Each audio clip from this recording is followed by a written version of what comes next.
दानश्री सदा निरस्तभोगं सत्यं परं धीमहि सत्यं परं धीमहि सत्यं परं धीमहि गोपाल कृष्ण भगवान करुणी संसार स्वरूपी अहं ते ठाऊ ओवावया अध्यायो 15 भगवान सिद्धेश्वराच्या श्रीमत कृपेने श्री रुक्मिणी पांडुरंगाच्या चरणाजवळ बसून श्री सद्गुरू ज्ञानेश्वर महाराज श्री जगद्गुरु तुकाराम महाराज श्री संत एकनाथ महाराज यांच्या चरण सानिध्यामध्ये आपण सर्वजण मिळून महान ग्रंथराज ज्ञानेश्वरीच्या 15व्या अध्यायाच्या 43 ओळीचा विचार करतो आहोत. करोनी संसार वावो स्वरूपी अहं ते ठावो ओवावया अध्यायो 15. संसार मिथ्यात्व दाखवून संसाराचं आत्मस्वरूपाच्या ठिकाणी अहंतेच्या ठिकाण होण्यासाठी हा 15वा अध्याय आहे. अहंता ठेवली तर आत्मस्वरूपाच्या ठिकाणी ठेव. बाकी हे जे कल्पित मिथ्या आहे नाशिवंत आहे त्याच्या ठिकाणी अहंता ठेवणं योग्य नाही. अर्थात म्हणून विचार जर केला तर विचाराने मिथ्यात्व पटल्या जातं आणि मिथ्यात्व पटल्यानंतर मग कशाचाही एक क्षणभर सुद्धा अहंकार राहत नाही. देहाचे नाथाळ म्हणतात भागवतामध्ये, देहाचे माथा ठेविली घेती जी अहंता. तो देह मिथ्या म्हणता अहंता समोर पडाला. मनुष्याला देहाचा अभिमान असतो. कसा जरी असला तरी ज्याचा त्याला देहाचा अभिमान असतो. पण देह हे मिथ्या आहे असं कळल्यानंतर तो अहंकार राहत नाही. देह मिथ्या आहे, देह पंचमहाभूताचा आहे, आपला देह नाही आहे, आज ना उद्या याचं द्यायचा आहे असं जर यथार्थ कळालं तर मग देहाच्या ठिकाणी कुठल्याही प्रकारचा अहंकार राहत नाही. गेली देह अहंता तैशी अविद्ये सवे. मौली याचा अध्यायात म्हणतायत 290 ओळीतून, गेली देह अहंता तैशी अविद्ये सवे. देहाची अहंता कळल्यावर जाते. म्हणजे जोपर्यंत अज्ञान आहे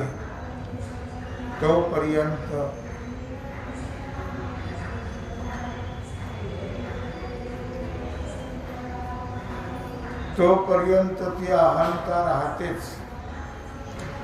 पण देहाचं मिथ्यात्व कळल्यानंतर ती अहंता जाते. अर्थात म्हणून म्हटलं विचार करणं फार महत्वाचं आहे. मागे 14व्या अध्यायामध्ये सुद्धा तैसा मूळ अहंता ठाकीला तो मी म्हणून असं सांगितलेलं आहे. हे मुख्य प्रयोजन म्हणजे ज्ञान आहे. ज्ञानाशिवाय ह्या गोष्टी कळत नाही. अर्जुनाला आणि त्या निमित्ताने सर्वाला भाव, अर्जुनाच्या निमित्ताने सर्वाला ज्ञान प्राप्त व्हावं याकरता हा 15वा अध्याय आहे. आता हेचे आढावे ग्रंथ गर्भीचे चांगावे उपजवी जे जीवे अकर्णिवे. आता हेचे आढावे, आता हे ग्रंथातल्या उत्तम प्रकारचा सिद्धांत विस्तारपूर्वक स्पष्ट सांगण्यात येतो. या ग्रंथामध्ये जो सिद्धांत सांगितलेला आहे अगदी श्रेष्ठ प्रकारचा, तो सिद्धांत आता विस्तारपूर्वक सांगता आहे. तो आपण जर मनपूर्वक ऐकला तर निश्चितच आपल्या ठिकाणची अहंता गेल्याशिवाय राहत नाही लक्षात. आणि म्हणून श्रोत्यांनी मनपूर्वक ते ऐकण्याचा प्रयत्न करणं आवश्यक आहे. महाराज श्रोत्यांना प्रार्थना करत आहेत या ओळीतून, किंवा हे ग्रंथाच्या गर्भातलं अत्यंत श्रेष्ठ सिद्धांत विस्ताराने मी सांगत आहे. माऊली सामान्यांना ग्रंथाच्या गर्भामध्ये प्रवेश करता येत नाही आणि त्यातला सिद्धांतही कळत नाही किंवा काढताही येत नाही. अर्थात दृष्टांत देतात, दृष्टांतावरून सिद्धांताची कल्पना केल्या जाते. असं म्हटलं की समुद्राच्या तळाशी मोती असतात. अर्थात ते जे मोती आहेत समुद्राच्या तळाशी, ते समुद्राच्या पोटात खोल असतात. मोती आहेत पण ते समुद्राच्या तळाशी असतात किंवा पोटात असे खोल असतात. ते काढण्याकरता जो काही तळ गाठणारा असेल किंवा पाणबुडी असेल त्याच्याद्वारे ते काढता येतं. सर्वसामान्य मनुष्य समुद्राच्या तळाशी असणारे जे मोती ते काढू शकत नाही सर्वसामान्य. अर्थात सामान्य मनुष्य तर चालणारच नाही, तो जाऊ शकणार नाही, तो टिकणारही नाही. तसं या ग्रंथामध्ये जे गुढ असणारे गुह्य असणारे सिद्धांत आहेत, खूप सुंदर सिद्धांत मौलीनं या ज्ञानेश्वरीमध्ये सांगितलेले आहे. पण ते कोण काढू शकेल? असं गहन सिद्धांत जे आहेत ते काढून पुन्हा सर्वांना सहजगत्या समजले पाहिजेत.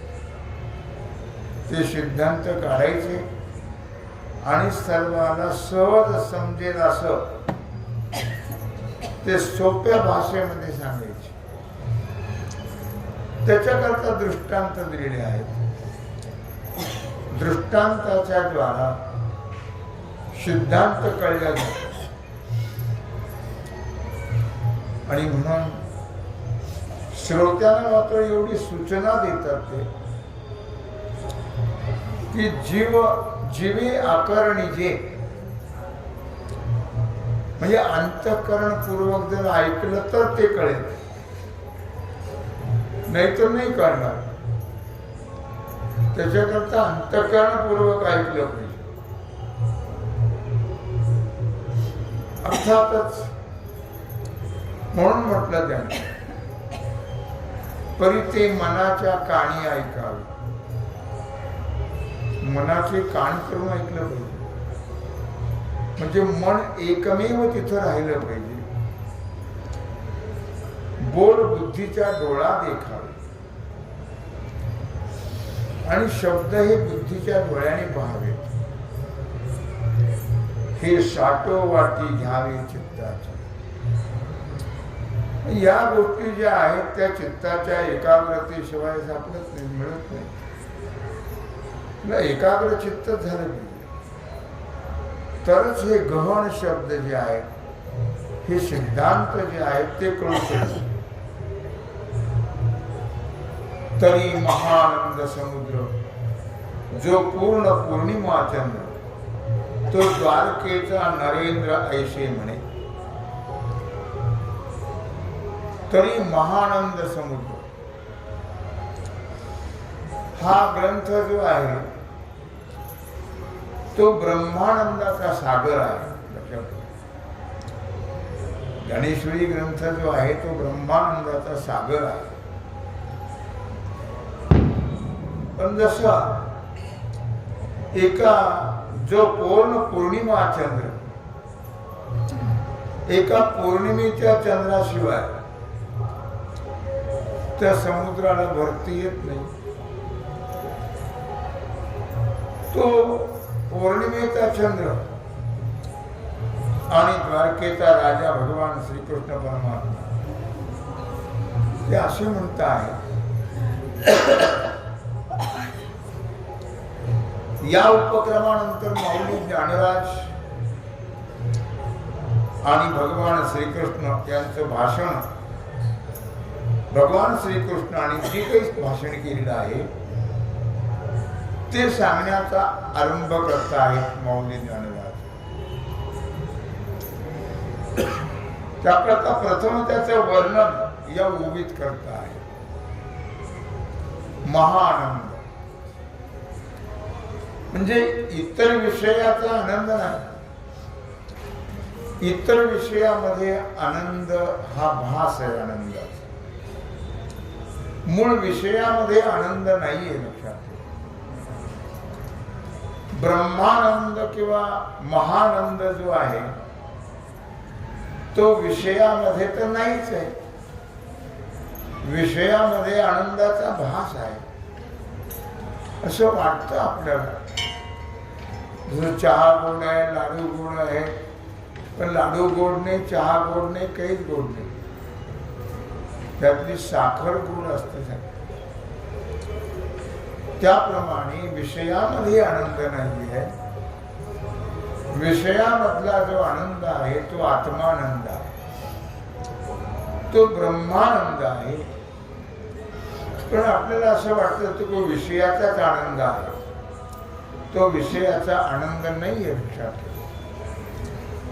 यदा कदाचित आनंदरूप आहे असं जर मानलं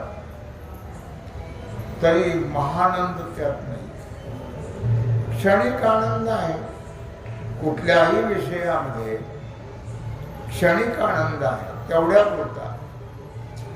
पुन्हा नाहीये. कुठल्याही विषयाचं सेवन करत असताना तो क्षणिक आनंद आहे. नित्य आनंद हा विषयामध्ये नाहीये. या म्हणण्याचं तात्पर्य असं आहे की स्वयंपूर्णता महानंदामध्ये आहे. ब्रह्मानंदामध्ये स्वयंपूर्णता आहे. विषयामध्ये स्वयंपूर्णता नाहीये. अर्थात इतर कोणी सुखी असतात, पण बाह्य अनुकूल विषय प्राप्तीमुळे अदृष्टाने ते विषय प्राप्त होतात आणि त्या विषयामध्ये क्षणिक आनंद मानला जातो. तसं विषयामध्ये सुख किंवा आनंद हा प्रकार नाहीच आहे. अर्थात नद्यांना पूर येतो आणि मग तो नद्यांचा जो पूर्वकाळ आहे, पावसाळा जो आहे, तो संपला की त्या कोरड्या पडल्या जातात. तसा समुद्र कोरडा पडतो का? तो अखंड भरलेला असतो. अर्थात स्वतः पूर्ण आहे. तो समुद्रात अपूर्णता नाही आहे. लक्षात. पण तो कधीही कमी होत नाही, कधीही वाढत नाही. तसा जो परमात्मा आहे तो स्वयं आनंदपूर्ण आहे. परमात्मा जो आहे तो आनंदपूर्ण आहे. नवे नवे त्याचं स्वरूपच आहे आनंद, सच्चिदानंद. परमात्म्याचं स्वरूप आनंद आहे. तसं पूर्ण पौर्णिमा चंद्र, एका पौर्णिमेला चंद्राला पूर्णत्व प्राप्त होते. अर्थात चंद्राचा जो आल्हाद आहे तो पौर्णिमेच्या चंद्राने प्राप्त होतो. पण त्यामध्ये एक कमीपणा आहे चंद्राच्या, तो एखाद्या वेळेस पूर्ण असतो, नेहमी अपूर्णच असतो तो. फक्त पौर्णिमेच्या वेळेस तो पूर्ण असतो. पण हा द्वारकेचा जो राजा आहे तो द्वारकेचा राजा सदा पूर्ण आहे. परमात्म्याच्या ठिकाणी कधीही अपूर्णता नाही, पूर्णता आहे. म्हणजे त्याचे लौकिक श्रेष्ठत्व हे नरेंद्र शब्दाने सांगितलेलं आहे. द्वारकेचा नरेंद्र ऐशे म्हणे, असं ओळीमध्ये म्हटलेलं आहे. ते नरेंद्र जे सांगता आहेत ना, म्हटलंय नाव, ते नरेंद्र हा एक लौकिक भाग आहे. द्वारकेचा नरेंद्र ऐशे म्हणे, अर्थात तो सदा पूर्ण आहे. लक्षात ठेवा, तो कधीही अपूर्ण असत नाही. अर्थात म्हणून वाडवडिलांनी संपादन केलेलं राज्य इतर राज्य उपभोगतात. याने स्वतः समुद्रामध्ये सोन्याची नगरी निर्माण केली. द्वारका ही समुद्रामध्ये निर्माण केलेली आहे. आणि शेवटी भगवान गेल्यानंतर समुद्राने ती पुन्हा एकरूप करून टाकली. भगवान होते तोपर्यंत द्वारका राहील. भगवान तिथून निघाले की समुद्रात सगळ्याला सांगितलं भगवंत, तुम्ही सगळे आवरा आणि बाहेर निघा. हा विचार करायची गोष्ट आहे. घर सोडायचं म्हटलं तर केवढं दुःख होतं माणसाला. दगडा मातीचं सिमेंट कॉन्क्रीट, पण ती सोन्याची द्वारका आहे. हजारो वर्ष त्या द्वारकेमध्ये लोक राहिले, हजारो वर्ष त्याचा उपभोग घेतला. आणि शेवटी ती सोडायला सांगितली.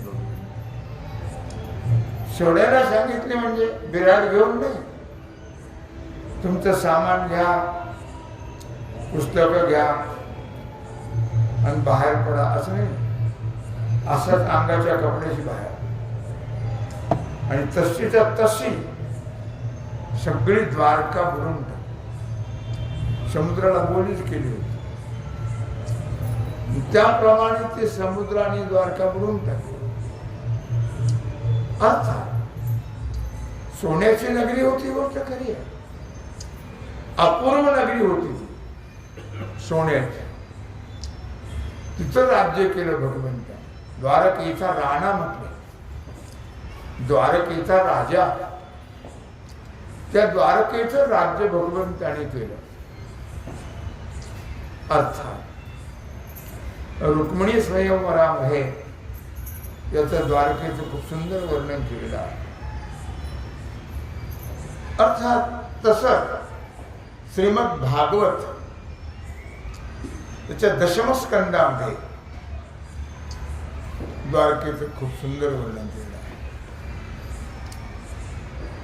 स्वतः व्यासाने त्याचं वर्णन केलेलं आहे.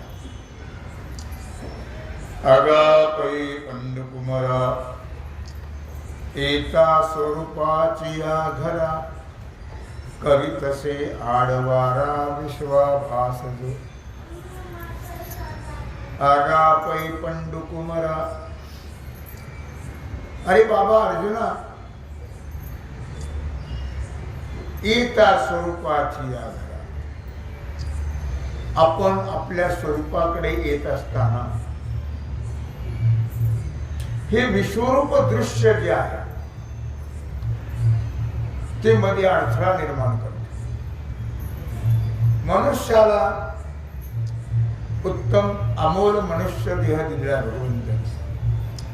भगवंताने हा अमोल देह दिला. तो केवळ स्वरूपाच्या ज्ञानाकरता दिला आहे, स्वरूपभूत होण्याकरता दिला आहे.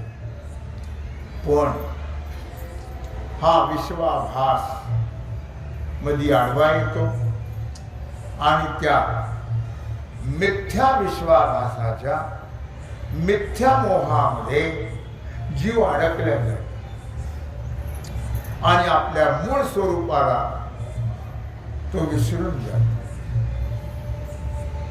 खरं तर आपलं मूळ स्वरूप करून घेण्याकरताच भगवंतानी या मानव देहाची योजना केलेली आहे. आणि संसार एक पुढं खाऊ ठेवलेला आहे. एक आहे शाश्वत, एक आहे नाशिवंत. तो नाशिवंत खाऊ ठेवला पुढे, पण मनुष्य त्याला शाश्वत आणि नाशिवंत न कळल्यामुळे तो त्या नाशिवंताच्याच मध्ये गुंतून गेला आणि शाश्वत जे आपलं स्वरूप आहे त्या शाश्वत स्वरूपाला विसरून गेला. अशी दुर्दैवाची गोष्ट आहे. अर्थात गमतीची गोष्ट आहे. भगवान अर्जुनाला सांगतात, हे पंडुकुमारा, जीव हा जेव्हा स्वरूपाच्या घरात येत असतो, ज्यावेळी तो स्वरूपाच्या घरात येतो म्हणजे त्याला ज्यावेळी स्वरूपाचं यथार्थ ज्ञान होतं त्यावेळी त्याला हा विश्वाभास आडवा येतो विश्वाभास. आणि त्याचं लाथाडून त्याला देऊन तो विश्वाभास लाथाडायचा आणि आपल्या स्वरूपाचं यथार्थ करून घ्यायचं, एवढी जीवामध्ये ताकद नाही, एवढं धैर्य नाहीये. तो त्या मिथ्या संसारामध्ये गुंततो आणि आपलं आयुष्य बर्बाद करतो.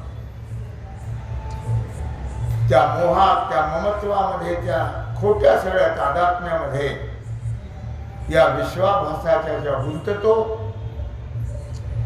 आणि परमार्थ रूपी धन विसरून जातो. ही दुर्दैवाची गोष्ट आहे. अर्थात याचं उत्तर असं आहे की सर्वांची जी प्रवृत्ती आहे ती स्वभावता स्वरूपाकडे येण्याची आहे. स्वभावताच आहे.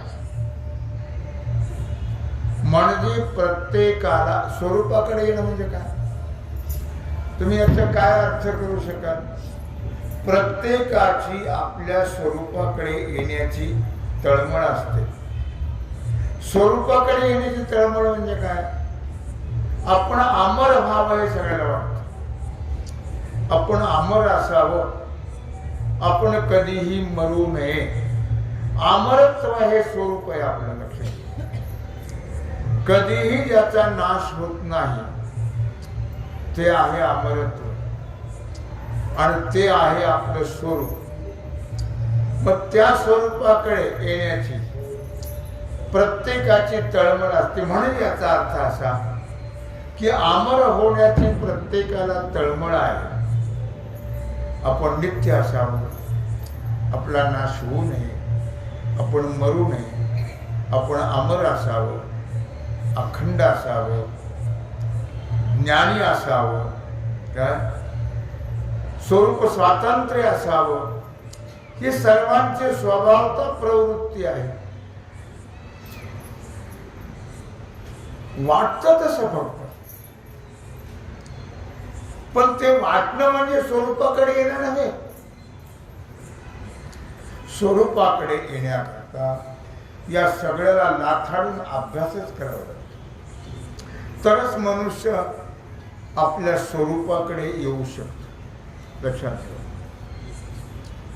आणि म्हणून कारण स्वरूप तसंच आहे, त्याकरता तो प्रयत्नशील असतो. स्वरूप हे अमर आहे, अमराला स्वरूपालाच अमर म्हटलेलं आहे, पण त्याच्याकरता तो प्रयत्न करत राहा. आपण अमर व्हावं, पण तो सुखा करता प्रयत्न कर. सुखा करता प्रयत्न केला सुखही कळत नाही त्याला, पण त्याच्या पुढे विषय येतात.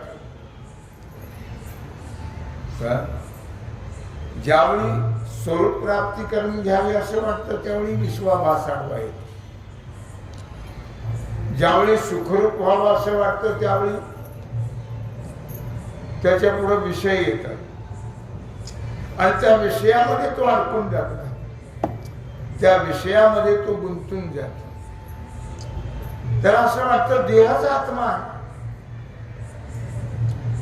आणि तोच नित्य व्हावा, देहाचा नाश होऊ नये म्हणून त्याचं मरण चुकावं त्याच्याकडे तो प्रयत्न करतो. हे कधी शक्य होईल का? नाही होणार. देहाला अमरत्व प्राप्त व्हावं याच्याकरता कितीही प्रयत्न केले तरी देह कधीही अमर होणार हो नाही लक्षात. पण जीव त्याच्याकरता प्रयत्न करतो आणि विषयाच्या ज्ञानाला ज्ञान समजतो. विषयाचं ज्ञान म्हणजे ज्ञान नव्हे आणि देहाचं मरण चुकवणे याला अमरत्व म्हणत नाही. तो कधीतरी संपणारच आहे. नाशिवंत देह जाणार सकल, आयुष्य खातो काळ सावध. किती जरी वाटलं, कोणालाही असं वाटत नाही की आपण मरावं, असं कोणाला वाटत नाही. सगळे जगण्याकरता प्रयत्न करतात, पण मरण कधीही चुकत नाही.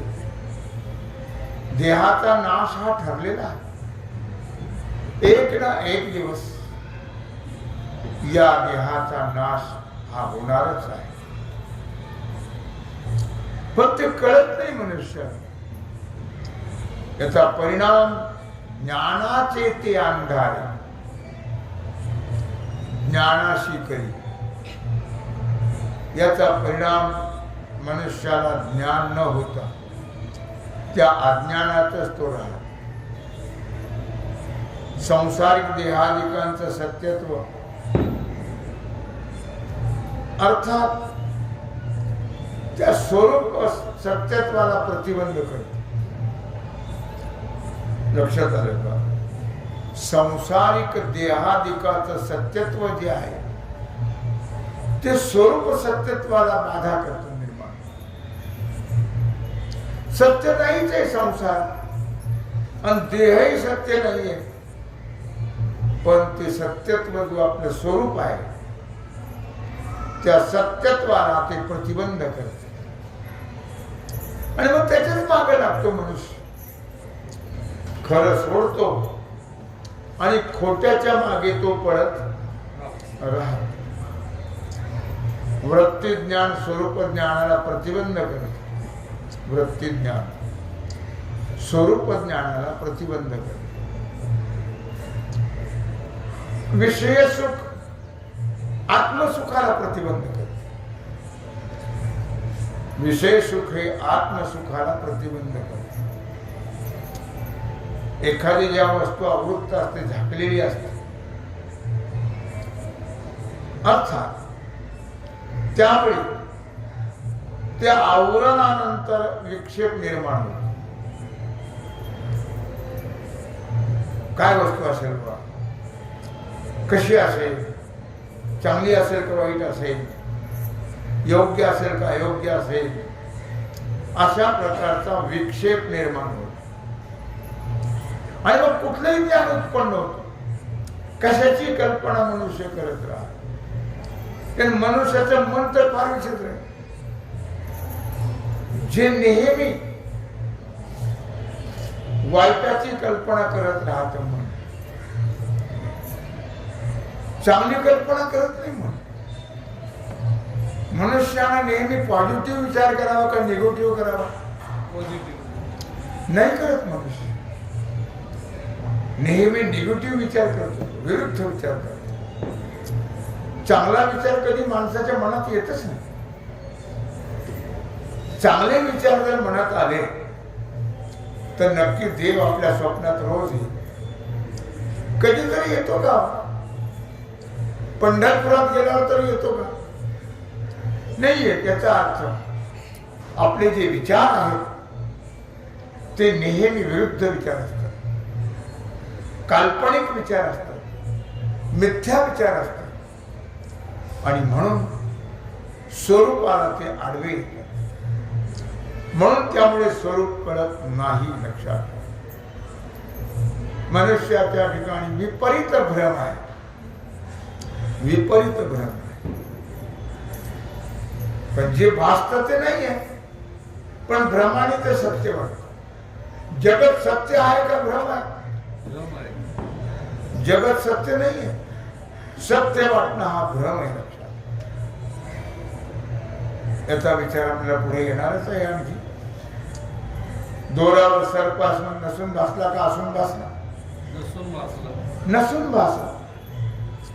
भास, भान, भ्रम, विवर्त, अध्यास, कल्पना हे सगळे पर्याय शब्द आहेत. म्हणून मनुष्याने नेहमी विचार करायचा तो स्वरूपाचा करायचा, स्वरूपाचा, आत्मस्वरूपाचा विचार करायचा. देहादिक संसाराचा विचार करायचा नाही. पण मनुष्य नेमका आपल्या स्वस्वरूपाचा विचार सोडून नेहमी या प्रपंचाच्या विचारामध्ये घडून जातो. या नाशिवंताचा, या आभासाचा तो विचार करत राहतो आणि अमोल आयुष्य आपलं व्यर्थ घालतो. विचार नेहमी तो करणं गरजेचं आहे. परमात्मा तत्वाचा, परमात्म्याचा विचार करावा. याचा विचार करून काय पदरात पडतं? दुःख. या मिथ्या संसाराचा विचार जर करत राहिलं तर पदरात पडतं दुःख. आणि परमात्मा तत्वाचा जर विचार करत राहिलं तर सुख प्राप्ती. एवढा फरक आहे त्याच्यामध्ये. तरी पण मनुष्याला जे वळण पडलेलं आहे त्या वळणावर मनुष्य जातो आणि त्याप्रमाणे तो विचार करत राहतो. तो हा जगदंबर नोहे एत संसार, हा जाणे महातरू थावला असे.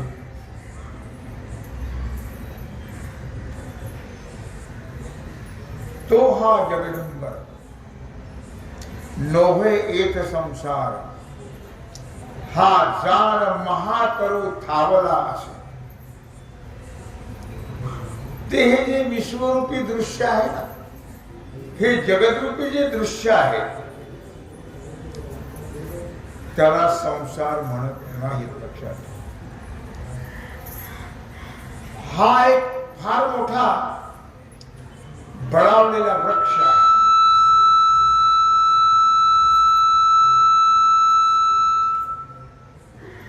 बळावलेला वृक्ष आहे. तो असा वृक्ष नाहीये झाडासारखा.